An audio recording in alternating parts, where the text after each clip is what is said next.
Baik, Assalamualaikum warahmatullahi wabarakatuh. Perkenalkan, nama saya Aisyah Asyifa, mahasiswi Polbangtan Medan dari kelas BUN 4B. Kali ini saya akan memaparkan 5 jurnal yang sudah saya bedah dan sudah saya rangkumkan sebagai bentuk tanggung jawab saya atas tugas dari mata kuliah teknologi tanaman industri perkebunan.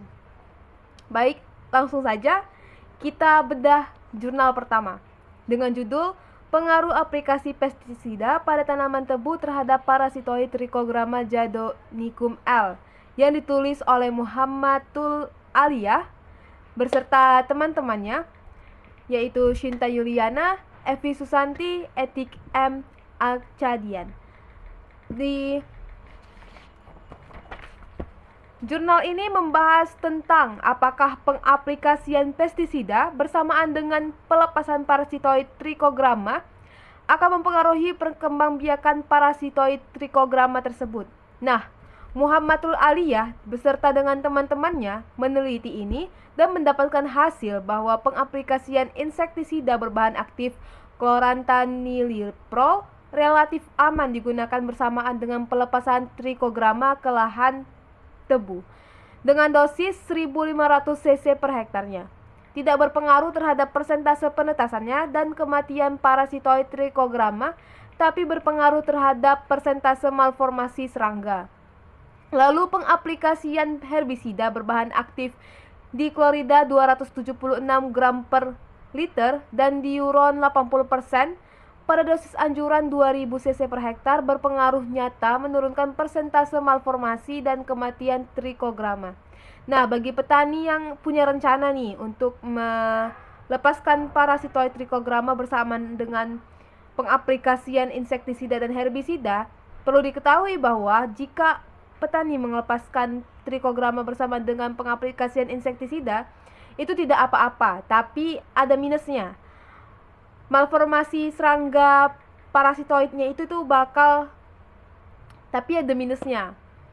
Terjadi malformasi pada parasitoid yang dilepaskan jika petani mengaplikasikan insektisida bersamaan dengan pelepasan Trichogramma ke lahan. Kemudian jika petani punya rencana untuk melepaskan Trichogramma bersama dengan pengaplikasian herbisida, itu disarankan jangan dilakukan karena akan membunuh dan menghambat penetasan Trichogrammanya tersebut, bahkan menyebabkan malformasi juga kepada si Trichogrammanya.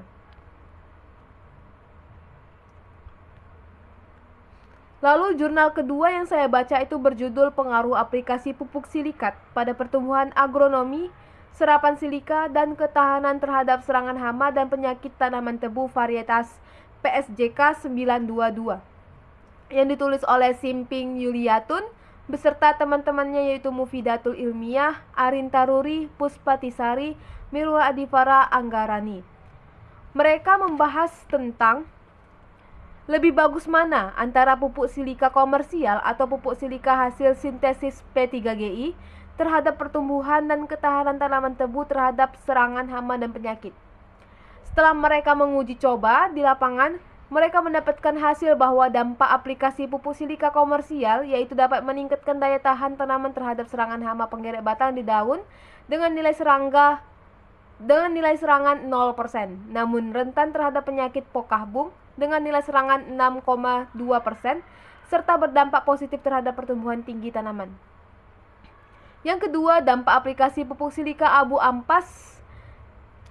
Selanjutnya, dampak aplikasi pupuk silika abu ampas tebu juga berdampak positif terhadap pertumbuhan tinggi tanaman, meningkatkan ketahanan tanaman terhadap serangan penyakit pokah bung dengan nilai serangan 0%, namun rentan terhadap serangan hama penggerek batang pada daun dengan nilai 2,5% sampai 15,6%. Itu artinya jika petani ingin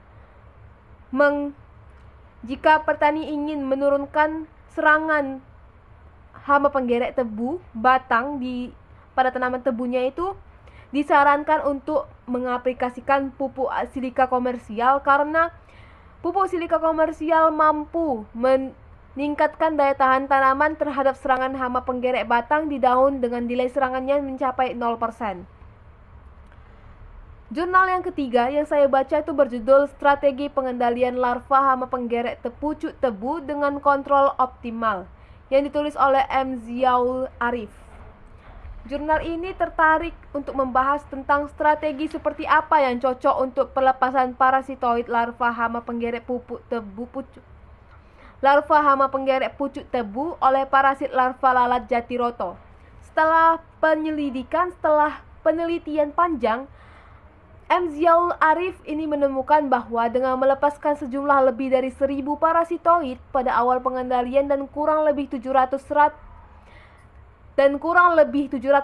parasitoid per harinya secara berkelanjutan, maka hama akan stabil pada level tujuan sejak minggu awal pengendalian. Jurnal berapa ya? Jurnal keempat yang saya baca itu berjudul Survei Serangan Hama pada Perkebunan Tebu di Provinsi Jambi, yang ditulis oleh Rizaldi Adrian, Nasamsir Araz Meilin. Jurnal ini tertarik membahas tentang hama utama apa yang menyebabkan serangan penggerek batang tebu. Setelah penelitian panjang, Rizaldi Adrian dan kawan-kawan menemukan bahwa penyebab serangan penggerek batang tebu adalah kumbang dengan nama ilmiah Rhabdocelus obscurus, termasuk dalam famili Curculionidae, atau yang masa pra-dewasanya dikenal juga dengan hama uret. Hama uret dapat merusak bagian dalam batang tanaman tebu hingga menyebabkan kematian.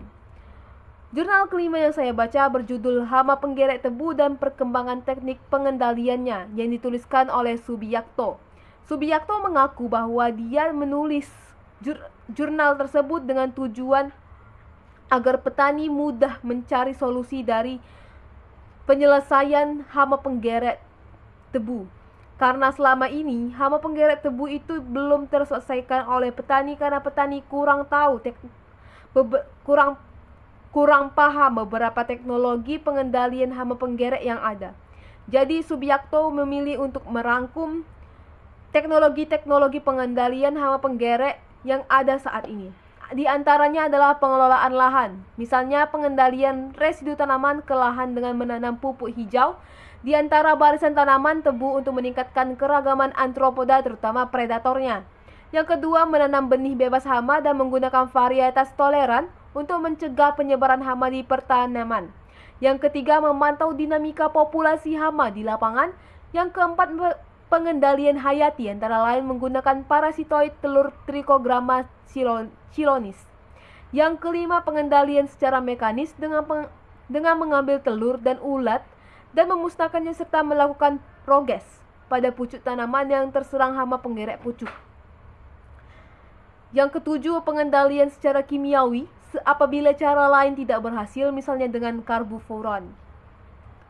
Yang ke-8, pengendalian berdasarkan peraturan pemerintah atau undang-undang untuk menekankan penyebaran hama dari suatu daerah ke daerah lainnya dengan cara karantina.